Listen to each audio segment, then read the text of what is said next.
What we are doing this hour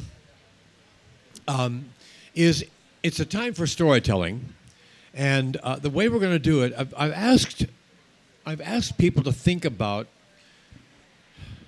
a time in your own life that was a turning point, a time change point. I'm going to figure out how to get this microphone so it's not popping peas. A turning point, a moment where, or a period where you experienced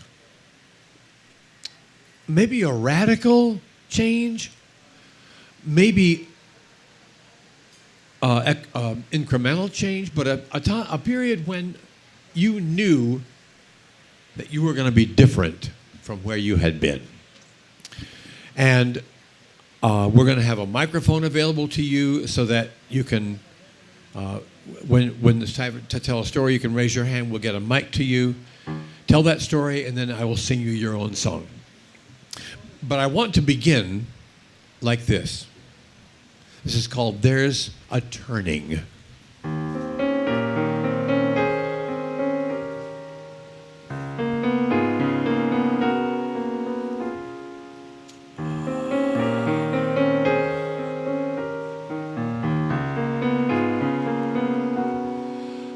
There's a turning in the pathway that we did not know was there. There are changes in the weather. Skies are cloudy that once were fair, and there's a new song for the singing that we never heard before. Well, we always need the leading, but in the turning we needed more.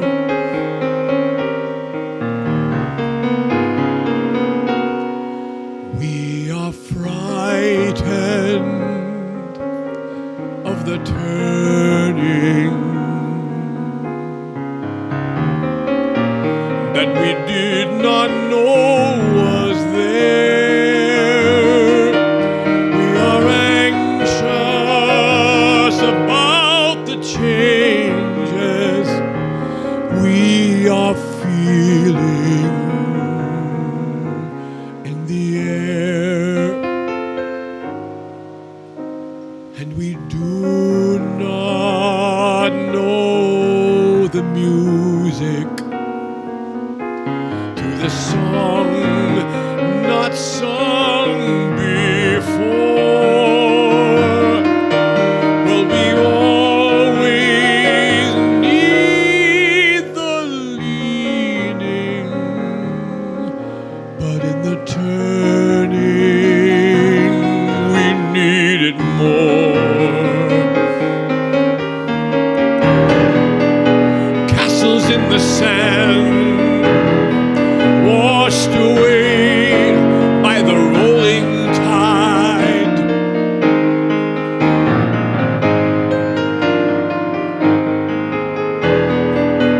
Once upon a time, we rode the waves, but now they're too rough to ride.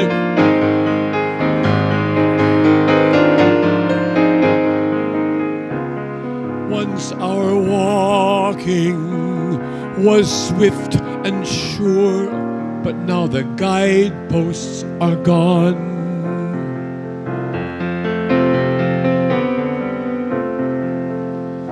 Old roads are ending, no signs to read to tell us how to go on.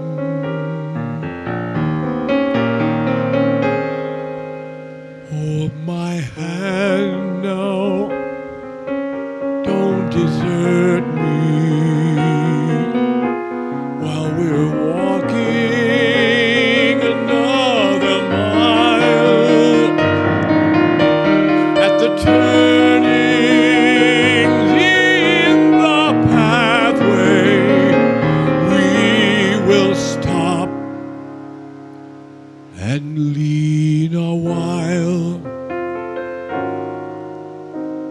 and we'll press on close together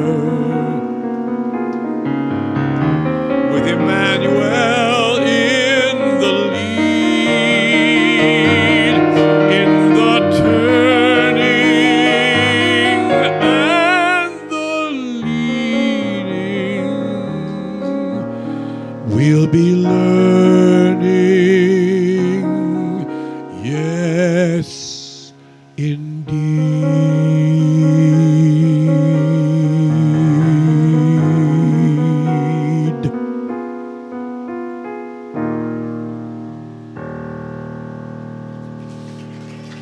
So, it's time for stories, and a story about a turning moment. Who has got my first story? Put your hand up. We'll get a mic in your face. Okay, so there was the time, it was the grand old year of 2011. I had finished 8th grade at Holy Rosary School back in Memphis, and all my other classmates were either attending Christian Brothers, St. Benedict's, or St. Agnes for high school, but I decided to strike out on my own and go to Immaculate Conception for high school. Be the only one entering from my 8th grade class. And that's a decision I don't look back on, because I see is what brought me to Rhodes. Rhodes is what brought me to my church, and my church is what brought me to here at the Goose.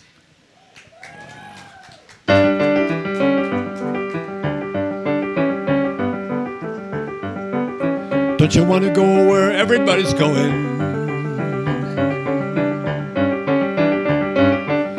Don't you want to flow where the river is flowing? Why do you want to be so different? Why do you want to be so strange? Why do you want to be so different? Don't you think you want to change?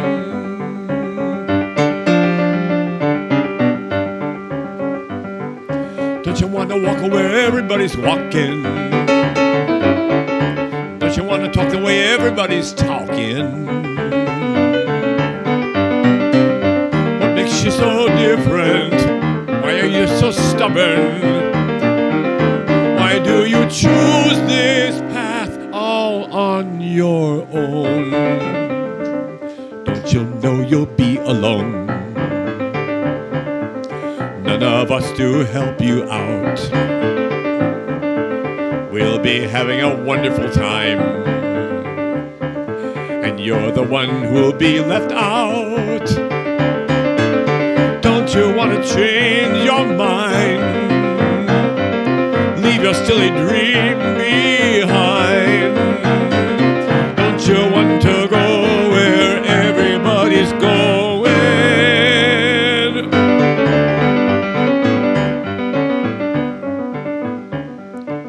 Only one thing we've got to say: you should have gone a different way. When we see you years from now, you'll be sorry we will not. When we see you years from now, think of all you've missed. Think of all the friendships we've been building all this time. Think of all the friendships, and think for all the rhythm and rhyme. Do you want to miss this all? Go your separate way. Do you want to miss this all? You're a fool today. Do you want to go where everybody's going? Do you want to flow where the river's flowing? Looking back now, I think I'm glad I didn't. Looking back now, I'm glad I went where I went, how I went, when I went. And that is why I'm sitting here. That is why I'm a happy person. That is why I'm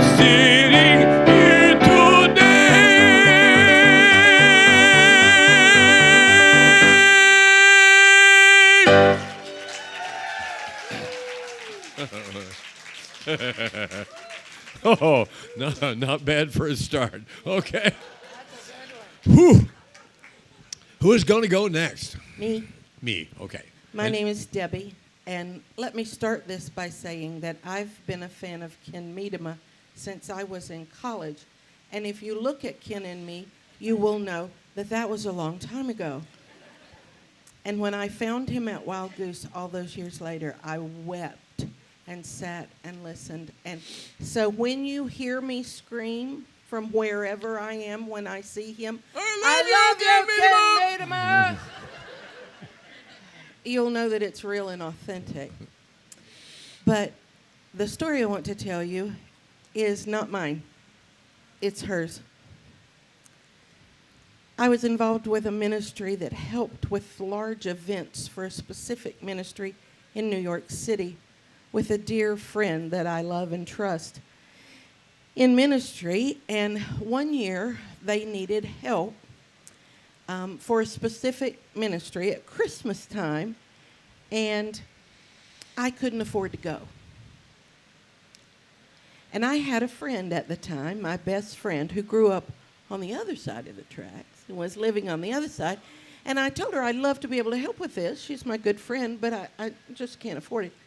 And so she called me a few weeks later and said, an anonymous donor has agreed to fly you to New York to do this ministry. The only rule is you have to take the anonymous donor with you. And so a few weeks later, she and I got on the plane, and we were flying to New York. And I said, have you ever stayed in Manhattan before? She said, yeah. I said, where'd you stay? She said, the Cornell Club. I said, oh, well, we're not going to be staying at the Cornell Club. We're going to be staying in the third floor of an old church that's got some bunk beds in it. And so we got up to go begin that ministry at 4 o'clock in the morning. And we got on a subway and we rode from Midtown down to Lower Manhattan. And we got off at the 14th Street station at 4 a.m. And we walked past Tompkins Square Park at 4 in the morning. And as we walked, there were these piles of garbage up against the fence, cardboard and blankets and things up against the And as we got closer, she just kind of stepped up a little closer to me and put her hand through my arm. And I noticed she was a little closer under me. And in a few minutes, she said, Debbie? And I said, yes. And she said, there are people under there. And I said, yes. And she said, what are we going to do about that? And I propose to you that right there is the call to ministry. When we go from there are people under there to what are we going to do about that? And I said, well, honey, it's 4 o'clock in the morning, so we're going to let them sleep right now. But about 7, there will be guards who come and open the park. And when they go into the park, we're going to meet them there with coffee and friendship and love and gloves and hats and things. And I thought she was going to help me with a ministry, and she spent the entire day in the park. For years, she carried around a single glove because she had given the other one to a man with one hand. And by the end of the day, they were fast friends. And I said, you know, he could have worn double glove and been warmer. Oh, I didn't think about that. I was just thinking about my souvenir of the day I was called.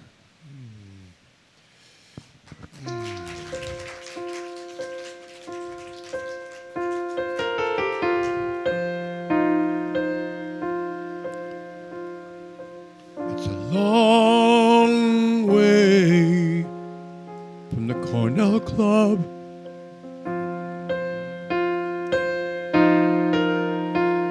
to that park at 4 in the morning.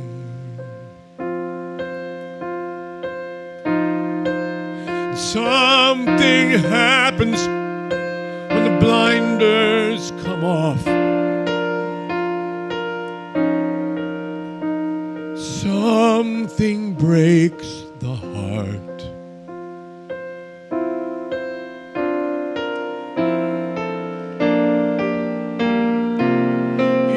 It's a long, long way from privilege. It's a long, long way to unity.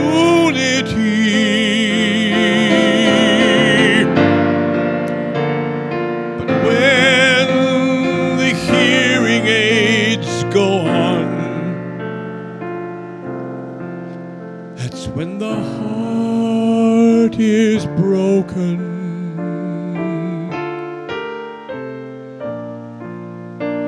Some would have said, what must be done? Some would have said, let's make a policy. Some would have said, it's surely a crime. But you said, what shall we do?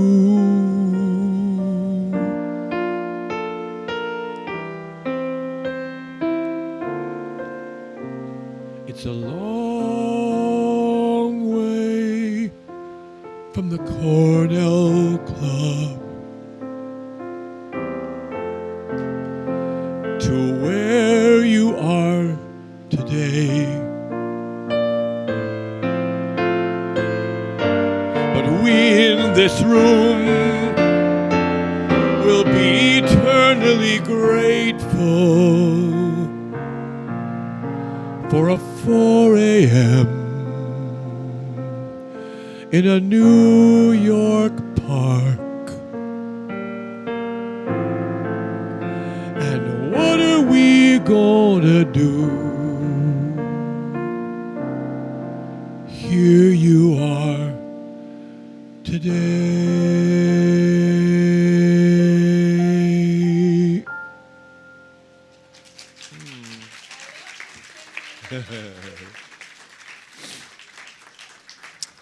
Wow, that was beautiful. Who's next? Hi, my name is Lauren Peckman, but my nickname is Lo, and you can say, hey, Lo.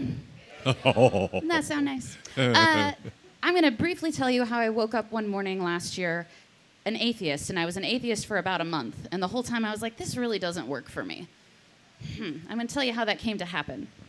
This past January, I was instructing at a big dance event over a weekend. That's what I do, dancing at 5 at Terra. And I was meeting new people, and I met someone named Jake McCurry. And I said, can you spell that for me? And he said, sure, Jake. I said, no. Can you spell your whole name? And he said, yeah, why? I said, oh, because then I'll see it written above your head, and I'll be able to remember it. And he said, what? And he spelled it for me. I said, oh, yours is like neon hot pink, and it's really swirly. And a friend of mine who was on my right leaned in and said, say more about that.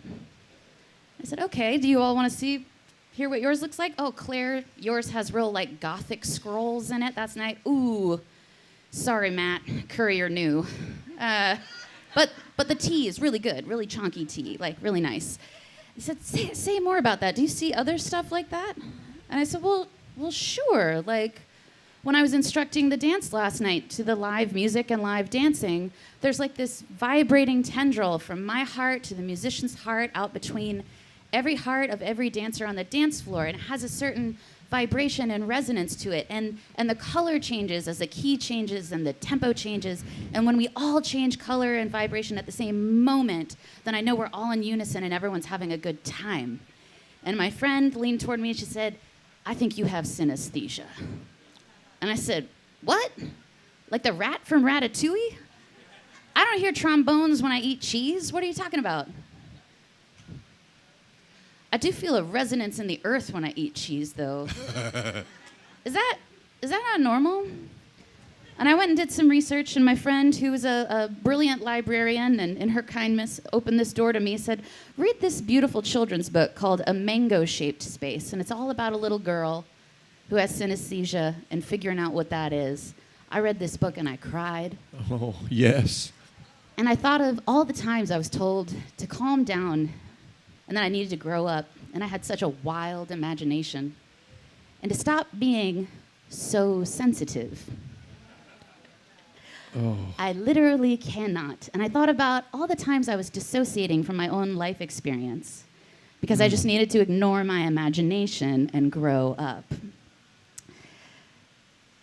The more I learned about it, and I went to a counselor and I said, hey, my friend said this thing. She asked me some questions. She said, oh, yeah, you have classic synesthesia. Oh, neat. Okay. Neat to find out in your late 30s.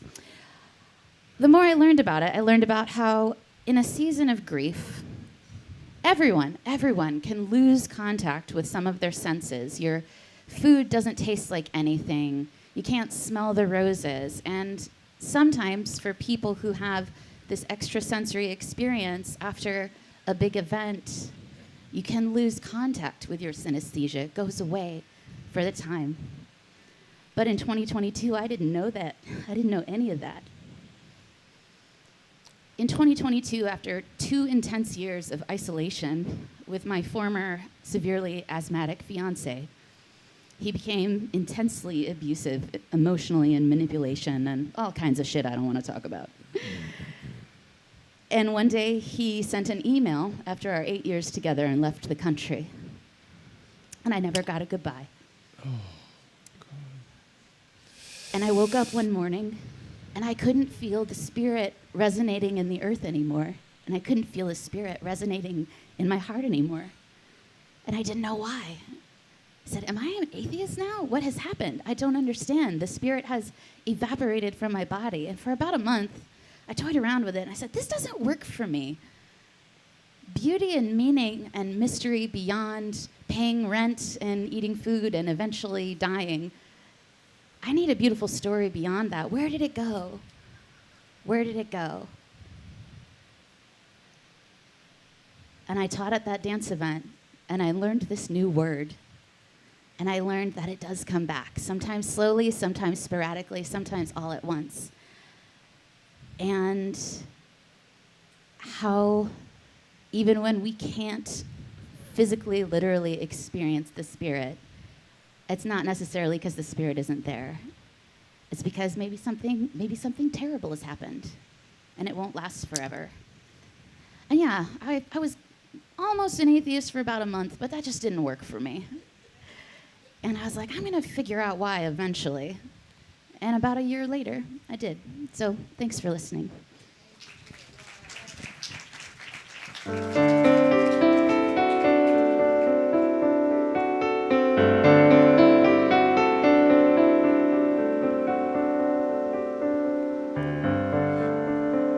I dreamed that God was having conference.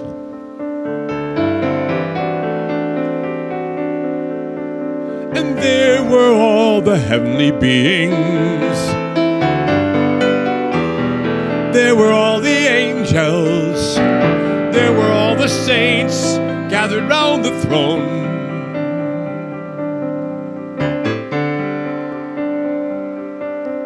God began the conference. Anybody, any questions?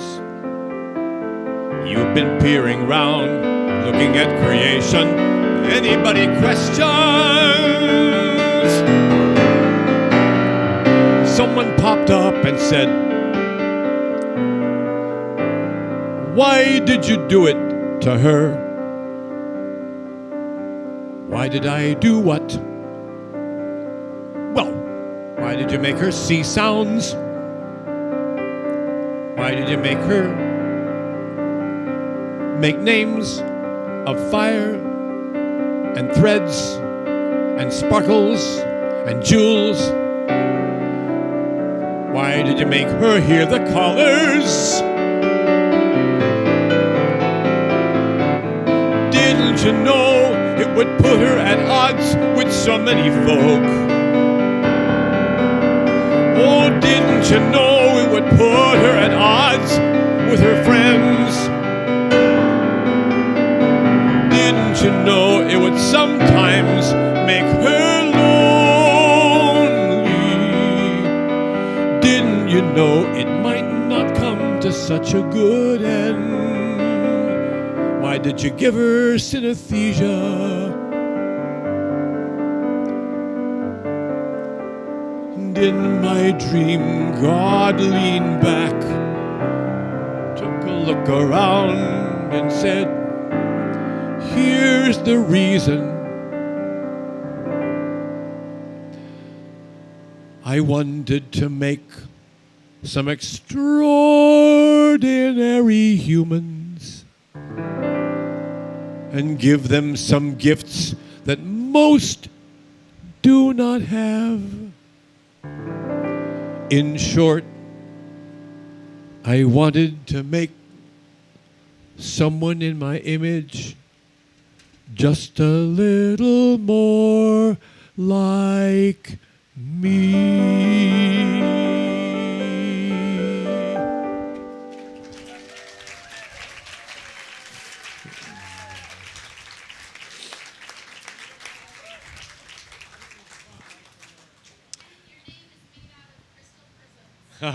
Crystal prisms.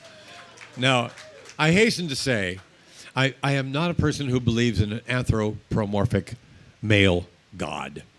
So for the purpose of the song and the dream, yes, it's good. But my theology is quite broader than that. But I wanted to dream that dream with you. Who's got a story? I have a story. My name is Leslie, and my story goes back to when you and I were young. I was in university, a nice little Southern girl getting ready to be a Southern lady. The Vietnam War was heating up. The presidents of my university joined with presidents of other universities around the country in saying that the war was wrong.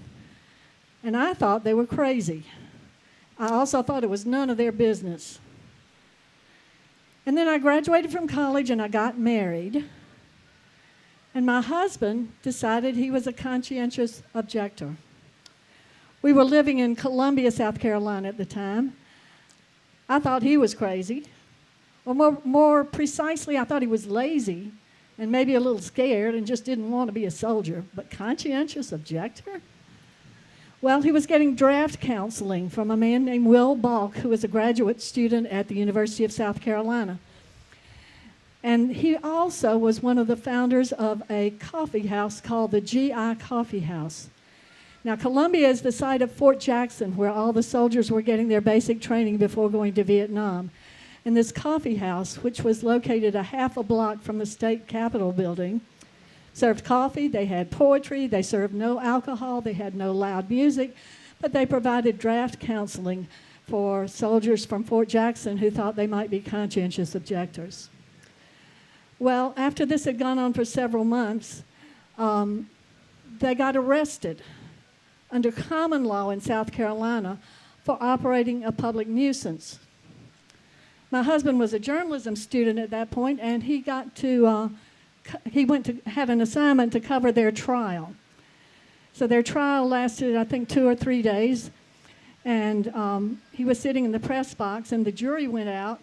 And he had turned to the other people in the press box and said, what do you think their verdict is going to be? And everybody said, well, they did nothing wrong. There's nothing wrong. They can only be innocent. And the jury came back in half an hour and said they were guilty. And they were sentenced to 3 years in prison. Oh, my God. And they never served that. They never served that time. It was thrown out on appeal. But the GI Coffee House was shuttered and never opened again. And what that experience did for me is it shattered my former belief that the people who run our country are wise. And if they're doing things I don't understand, it's just because they have more information than I have.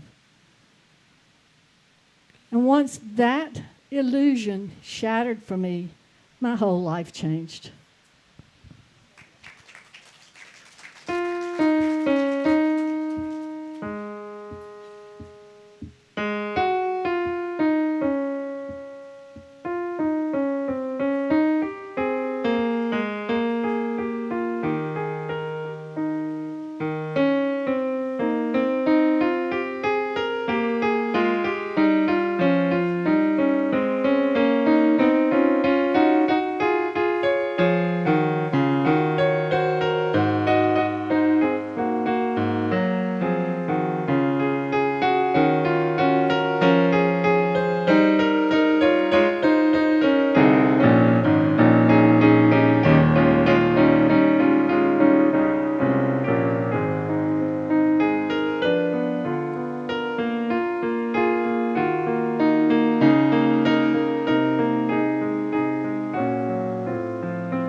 Yes, cry your tears.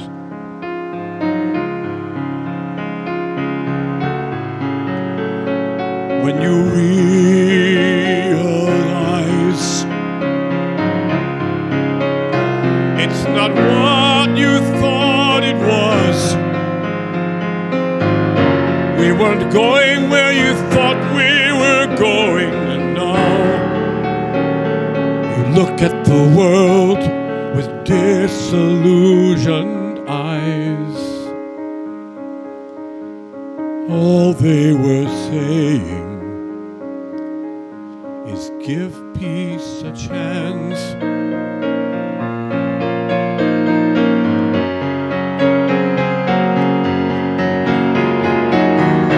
Yes, cry your tears. Yes, express your rage. Weep, yes, but turn another page. Don't let the rage take over you, for there's so much that you are called to do.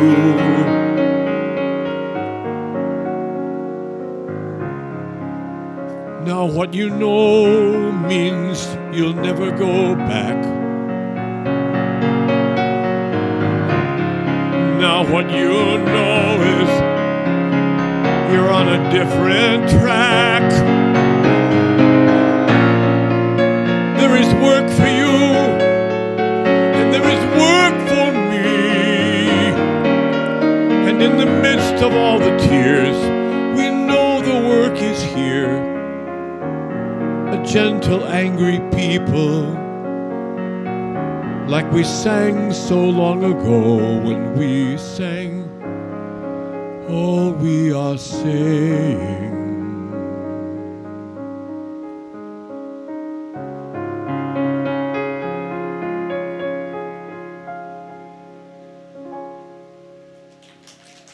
Yeah. Yeah. Who's next? Oh, okay.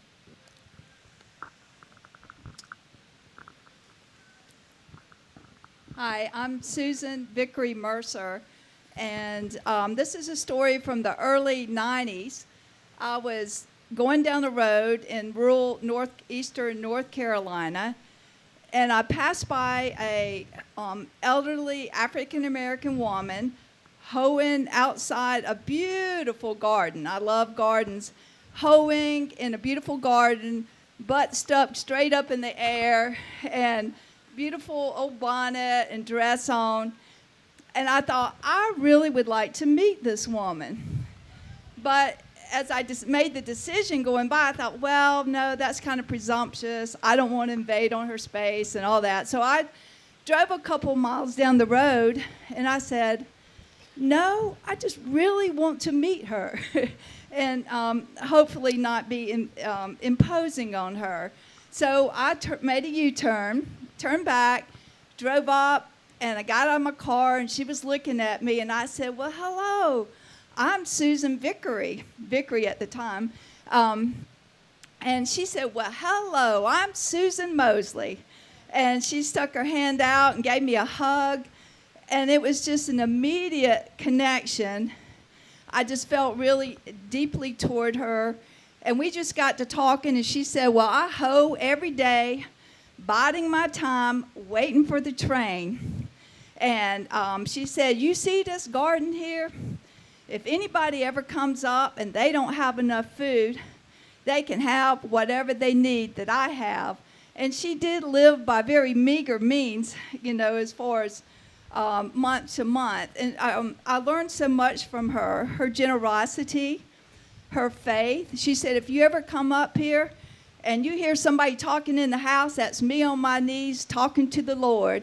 She was so spiritual and earthy, and she'd be cussing at those chickens going near the road. You chickens, you better get I won't say all the cuss words she said, but chickens, y'all better get yourselves up to the house. And so I knew her about 3 years before she died. And one of the things I would go to her and say, I was in my mid-30s, and I wanted so badly to have a soulmate and to be married, and it just wasn't happening. I said, ooh, Susan, I said, I want to find somebody. She said, I've told you this many times before. I'll tell you again. God is never behind time, and the sun will shine in your back door someday. Well, she was right. 5 years later, there's my son that shone in my backyard, Calvin, and she was not living at the time, but the whole Mosley, what came out of that was not only a friendship of a mentor grandmother that I never had, but also we kept up with the Mosley family over the years after that. Her great-grandson became Calvin and mine's godson, whom we went to all of his ball games, and we've kept up with the family, and they gave us the name of Mosley. So my real name is Susan Vickery Mosley Mercer. Wow.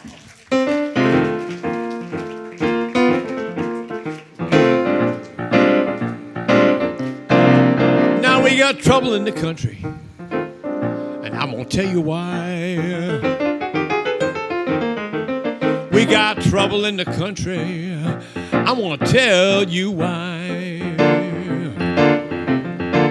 Too many people stopping on the side of the road,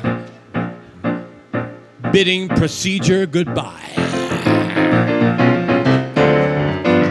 Smooth flow of commerce is being interrupted every day. I said the smooth flow of commerce is being interrupted every day. Yeah, too many people stopping on the side of the road, learning a whole new way. Now we gotta keep these white folks and these black folks separated from one another. I said we gotta keep those white folks and those black and those brown folks separated from one another. Silly people like that might decide there's something like sisters and brothers. Oh! This is not the country we want. This is not the country we're gonna get. I said this is not the country we want. Not the country we're gonna get. We gotta stop this, stopping on the side of the road. This is the worst thing yet. Whoa! Listen, Mrs. Mosley, you just stick to things on your own. I said, you don't listen, Mrs. Mosley, you just be fine on your own. Don't you go having some white sister, no, or you're gonna find yourself all alone. But I'll tell you one thing, there's trouble in the country. And I sure wish it would happen every day. Oh, there's trouble in the country. I sure wish it would happen every day. People stopping along the road, finding other folks on the way. Yeah, yeah, yeah.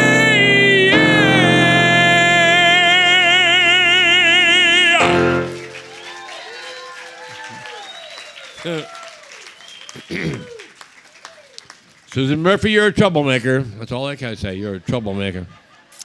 And Ken, my name is Harry.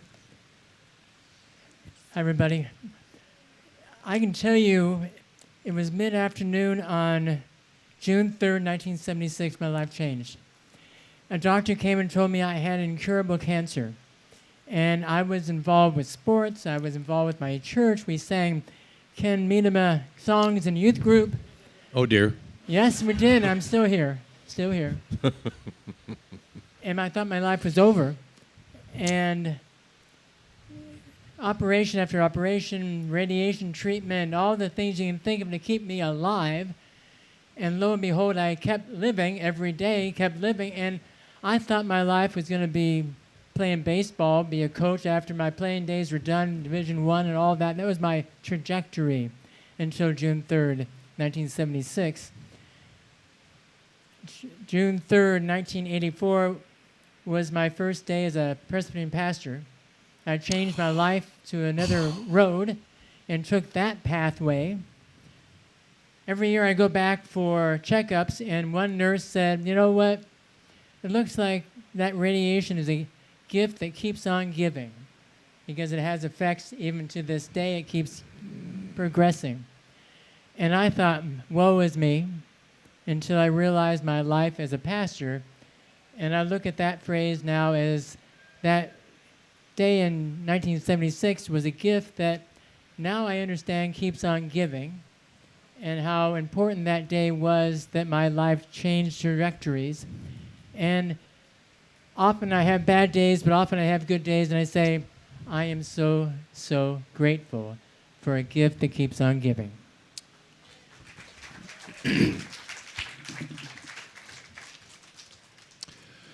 When I was a boy, we learned about predestination.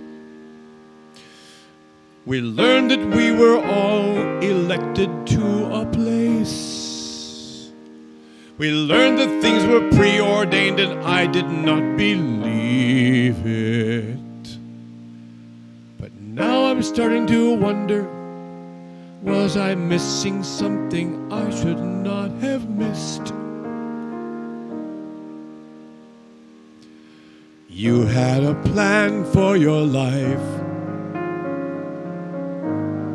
but life had another plan. You had a plan for your days, but life had another plan.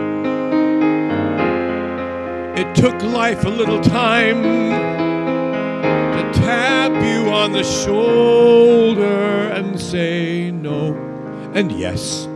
Yes and no, no and yes, yes and no. Here's the way to go.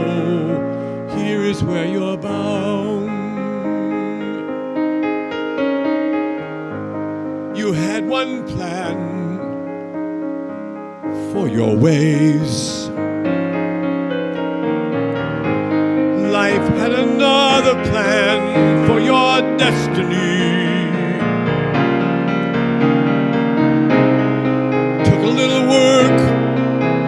Life to tap you on the shoulder and say, wait just a minute. You were predestined, you were ordained long time ago. Let this be your path to take.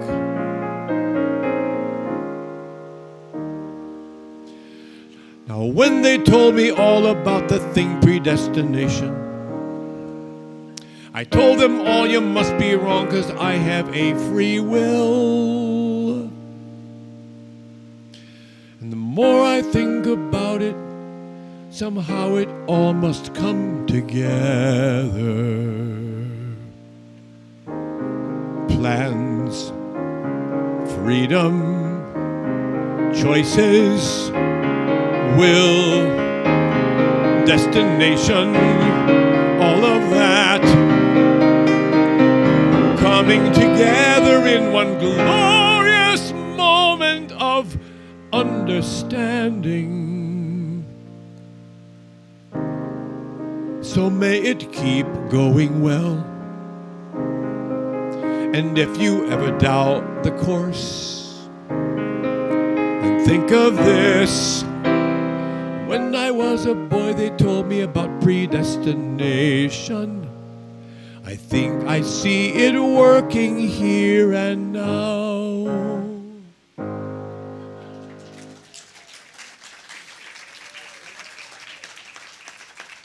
I think we have a time for one more. I think we need to end at 2:50, so we have time for one more. Hi, Ken. My name's Roy. I'd like to tell a story about two ladies named Jan and Kathy, and they're social justice warriors. Both of them wish they could be here today. They're out in California. I think they'll be here next year. But they were both raising their families in a comfortable evangelical church in the Bay Area. And Kathy was a deacon, and she was on target to maybe even become an elder until it became clear that the church wouldn't allow that to happen. And she ended up leaving the church and organized her own ministries to achieve justice, and did a very, very effective job, and still does to this day. And Jan was a women's Bible study leader, and she was very happy doing that. And the day after George Floyd was murdered, she changed, and she's never been the same.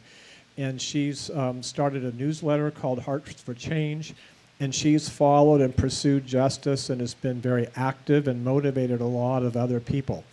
And she's, we have had a book study that's been going on for a couple of years, and she chose a couple of books. She chose Changing Our Mind by David Gushee, Color of Compromise, See No Stranger by Valerie Kaur, and then took actions each time. And the group that's following both of them has taken action. They just recently hosted the Mama Bears documentary, and I realized that both of them, and Jan also was working with the elders of the church where she still is and talking to them about women in leadership. And they both would have been my elders if the church had allowed women to be elders. And I no longer attend there, but they are both remarkable leaders, and they're working very hard to this day. And we're all getting, I'm updating everybody by text because they're looking forward to being here next year.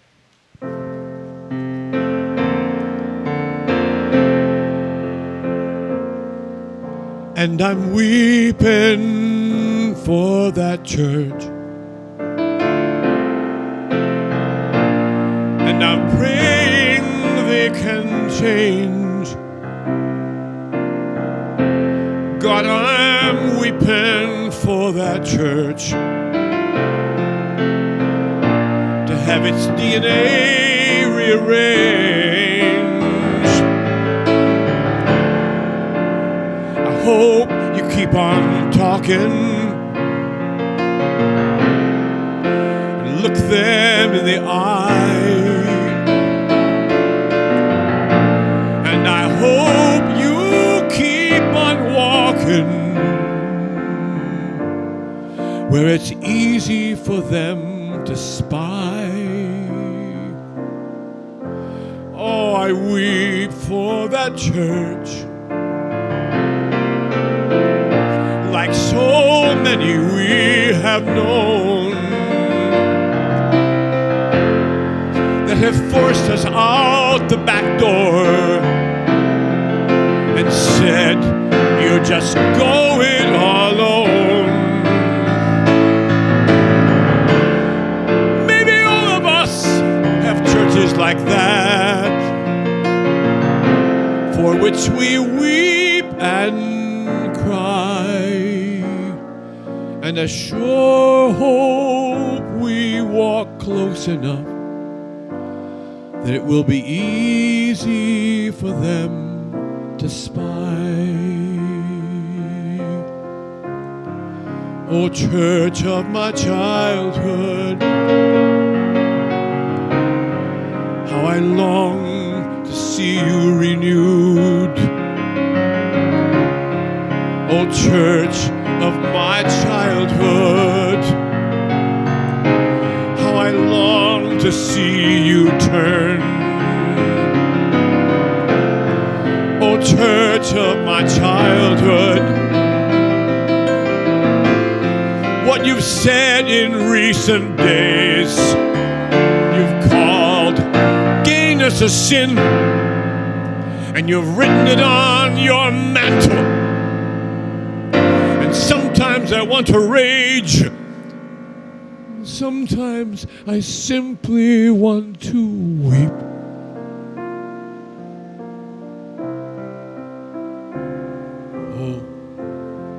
Let's weep for our churches that have begged us to go. Let's weep for those churches with every compassion we know. And let's pray on our knees. The church have open eyes, and let's walk close enough. It's easy for them to spy. And let's walk close enough that it's easy for them to spy.